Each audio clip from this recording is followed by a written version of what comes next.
मैं मेरा ही अनुभव कहती हूँ। बचपन में बहुत गर्म मिजाज की थी। ये दिमाग बहुत गर्म था, इतना गर्म, बात बात में सब पे चिढ़ जाते थे, क्रोध में आ जाते थे। खाने पे जरा भी कुछ अच्छा नहीं रहा तो यूं थाली उठा के फेंकते थे टेबल पे से। तो घर में सब भाई भाभी माँ सब डरते थे। माँ पहले से ही बहुत बीमार रहती थी। उसको लगता था, उसको 5 बेटे थे, 5 बहुएं थी और एक ही लड़की सबसे छोटी, वही है नीरू बहन। डॉक्टर हुई थी, जरा मिजाज बिगड़ गया था उसका। बहुत पिता बहुत श्रीमंत मिलियनर्स थे उस जमाने में, तो बस स्पॉइल हो गई थी वो। तो माँ को बहुत अंदर दुख होता था। वो हमेशा कहती थी, क्योंकि वो बहुत बीमार रहती थी, उसको मालूम था कि मेरी मृत्यु जल्दी आएगी।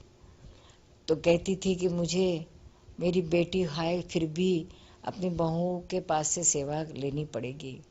मेरी खुद की बेटी हो है फिर भी मुझे बहू की सेवा लेनी पड़ेगी। क्यों कि मेरी बेटी बहुत गर्म मिजाज की है, सेवा करने वाली नहीं है।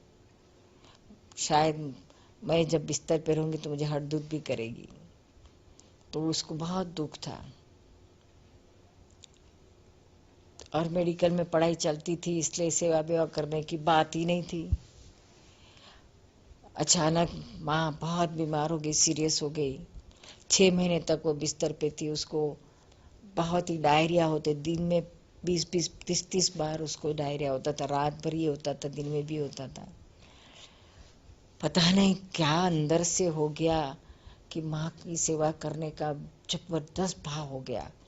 और बिल्कुल मन में कोई खराब भाव नहीं होता था, क्रोध नहीं आता था, और बिल्कुल मुंह भी नहीं बिगड़ता था, कटाला नहीं आता था। माँ का सब कुछ बिस्तर पे ही करना पड़ता था, और टॉयलेट वगैरह सब भी साफ निर्बन करती थी। 6 महीने तक इस तरह से करने के बाद उसका मृत्यु हुआ। तो उसको बहुत संतोष हुआ था। वो खुशी होके कहती थी कि मैं जो चाहती थी वही मेरी बेटी ने किया। आज मुझे उसकी दुआएं, वही मुझे अध्यात्म में आगे ले जाने के लिए काम आ रही है। जय सच्चिदानंद।